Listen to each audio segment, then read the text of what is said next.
kembali lagi dengan saya, Ibu Ekta Rihoran, dalam pembelajaran Bahasa Indonesia. Kali ini dalam daring kedua, masih kelanjutan dari pembelajaran minggu yang lalu, yaitu teks laporan hasil observasi. Untuk itu, anak-anak kami tetap semangat jaga kesehatan. Salam SFD, semangat fraternitas.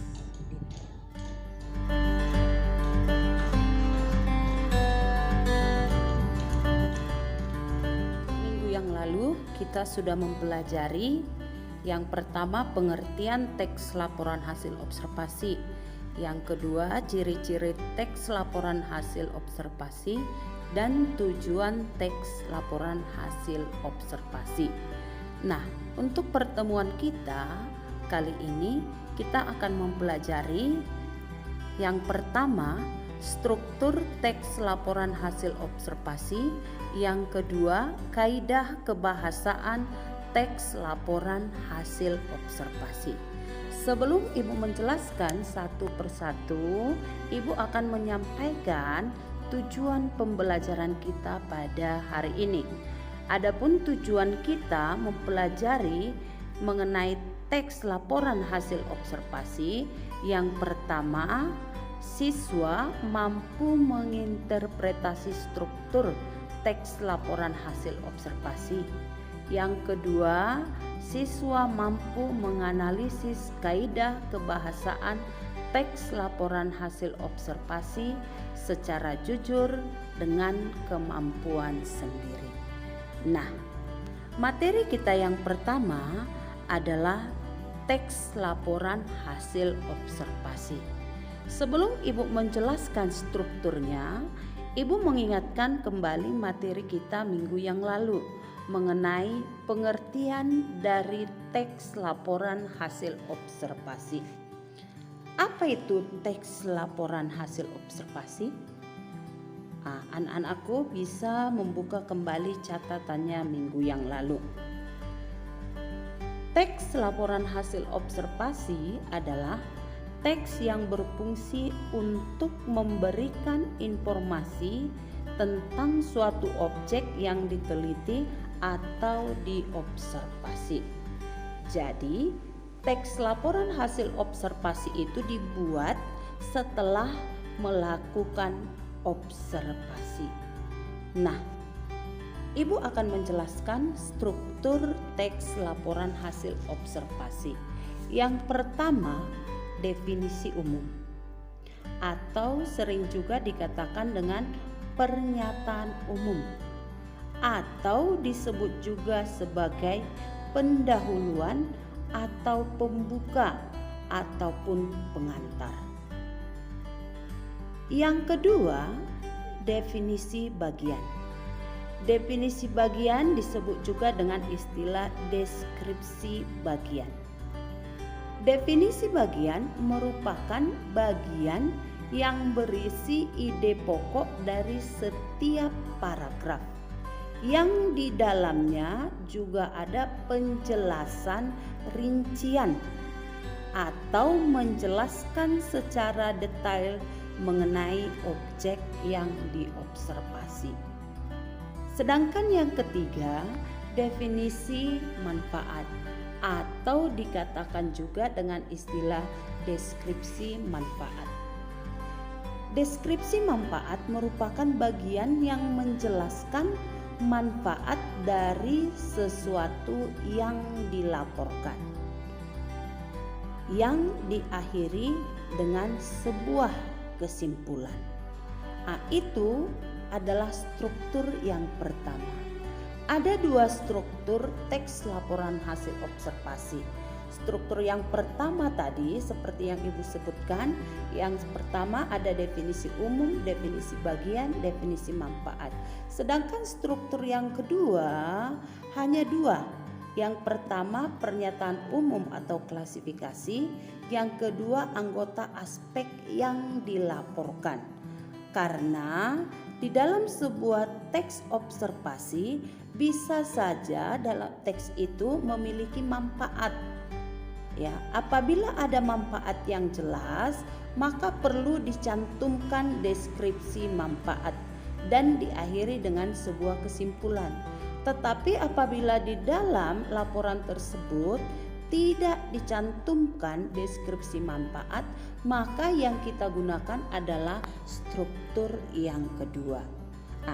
Kembali lagi kita lihat struktur yang pertama itu ada 3, sedangkan struktur yang kedua ada 2.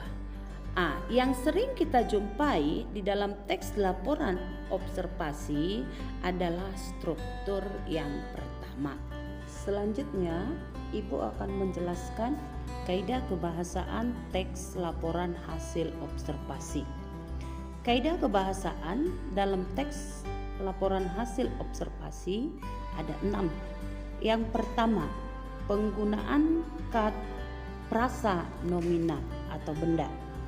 Prasa nomina adalah kelompok kata benda yang dibentuk dengan memperluas sebuah kata benda. Contoh, minuman beralkohol. Minuman termasuk kata benda. Tetapi kalau kita gabungkan minuman beralkohol, itu sudah kita golongkan sebagai prasa nomina. Berikutnya, menggunakan verba relasional. Contoh, ialah, merupakan, adalah, yaitu, dan sebagainya.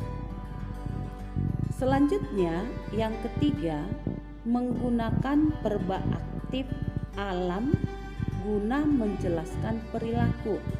Contohnya, bertelur, membuat, hidup, makan, tidur, dan lain-lain. Yang keempat, menggunakan kata penghubung yang menyatakan tambahan. Contoh, dan, serta. Yang menyatakan perbedaan. Contoh, berbeda dengan. Yang menyatakan persamaan. Contoh, seperti halnya. Yang menyatakan pertentangan. Contoh, tetapi, sedangkan, namun, dan menyatakan pilihan. Contohnya, atau. Yang kelima, menggunakan paragraf dengan kalimat utama guna menyusun informasi utama, diikuti rincian aspek yang akan dilaporkan dalam beberapa paragraf. Sebelumnya anak-anakku mungkin sudah pernah mendengar kalimat utama dan kalimat penjelas. Kalimat utama adalah kalimat yang berisi pokok pikiran utama atau ide pokok dan menjadi dasar untuk mengembangkan paragraf. Biasanya kalimat utama terletak di awal paragraf, tetapi bisa juga kita temukan kalimat utama itu terletak di akhir paragraf apabila dia berbentuk kesimpulan. Nanti selanjutnya akan Ibu jelaskan secara lebih mendalam mengenai kalimat utama. Dan yang terakhir, menggunakan kata ilmiah atau teknis. Contohnya herbivora, degeneratif, mutualisme, dan lain sebagainya.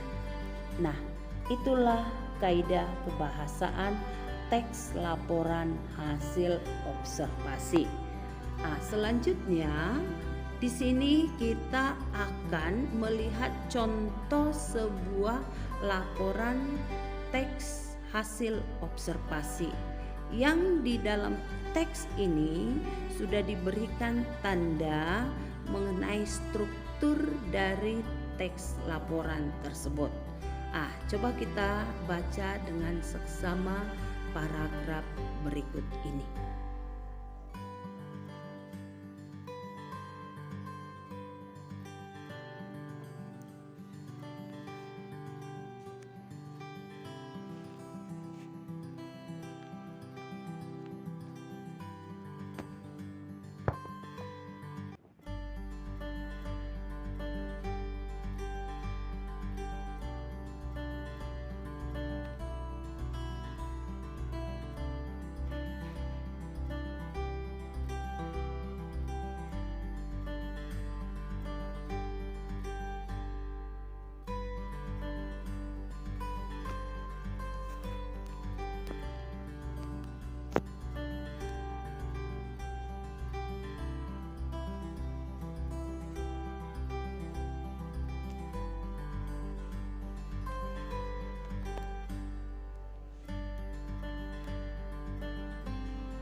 Baik anak-anakku, setelah kita membaca contoh teks laporan hasil observasi berikut ini yang berjudul minuman, dapat kita lihat terdiri dari 3 bagian.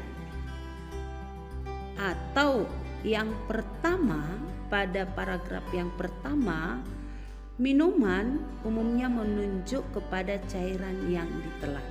Kata ini kadang dipakai dalam pengertian yang lebih sempit untuk merujuk pada minuman beralkohol. Paragraf yang pertama ini dikatakan sebagai definisi umum. Kenapa? Karena tadi sudah Ibu jelaskan, struktur yang pertama dalam teks laporan observasi yaitu definisi umum. Karena definisi umum itu berisi pengertian tentang hal yang tengah dibahas. Sedangkan paragraf kedua berisi deskripsi bagian. Tadi sudah Ibu jelaskan, deskripsi bagian itu menjelaskan secara rinci topik yang sedang dibahas. Apa di sini yang dibahas? Yaitu mengenai minuman. Ya. Di dalam teks paragraf yang kedua ini digolongkan di situ jenis-jenis minuman ini. Ya. Minuman ini digolongkan ke jenis yang ini. Terdapat penggolongan-penggolongan. Maka dalam paragraf yang kedua ini dikatakan dengan deskripsi bagian. Sedangkan yang ketiga, definisi manfaat. Apa yang ada dalam definisi manfaat? Yaitu menjelaskan manfaat dari sesuatu yang dilaporkan. Jadi paragraf yang ketiga ini dijelaskan apa manfaat dari minuman tersebut. Tertulis di situ untuk menghilangkan rasa haus. Ya, berarti ini adalah manfaat dari minuman. Apabila ada manfaat, maka kita buatlah definisi manfaat. Tetapi apabila di dalam teks laporan hasil observasi tersebut tidak dicantumkan manfaatnya, tidak dituliskan manfaatnya, maka tidak perlu kita buat definisi manfaat. Cukup kita buat struktur yang kedua tadi, terdiri dari definisi dan deskripsi. Tetapi anak-anakku, yang sering kita gunakan itu adalah struktur yang pertama, yaitu definisi umum, deskripsi bagian, dan definisi manfaat. Berikutnya kita akan menganalisis unsur kebahasaan yang terdapat di dalam contoh teks laporan observasi yang berjudul minuman. Yang pertama tadi menggunakan frasa nomina. Bisa kita lihat contohnya di teks yang berwarna merah. Kemudian yang berwarna kuning itu termasuk unsur kebahasaan verba aktif. Warna hijau adalah verba rasional. Sedangkan kalau kita perhatikan yang di garis bawah, yang bergaris bawah itu yang di awal dari setiap paragraf, itulah yang dikatakan dengan paragraf kalimat utama. Paragraf dengan kalimat utamanya. Jadi kalimat utama yang terdapat di dalam paragraf tersebut letaknya di awal paragraf. Tetapi perlu anak-anakku ketahui, tidak selamanya kalimat utama dalam setiap paragraf itu letaknya di awal paragraf. Bisa saja letaknya di akhir paragraf atau dua-duanya, ada di awal dan ada di akhir paragraf. Demikianlah analisis unsur kebahasaan yang terdapat di dalam teks laporan hasil observasi yang berjudul minuman. Dari penjelasan Ibu tadi, anak-anakku sudah paham apa itu struktur dan unsur kebahasaan yang terdapat dalam teks laporan hasil observasi.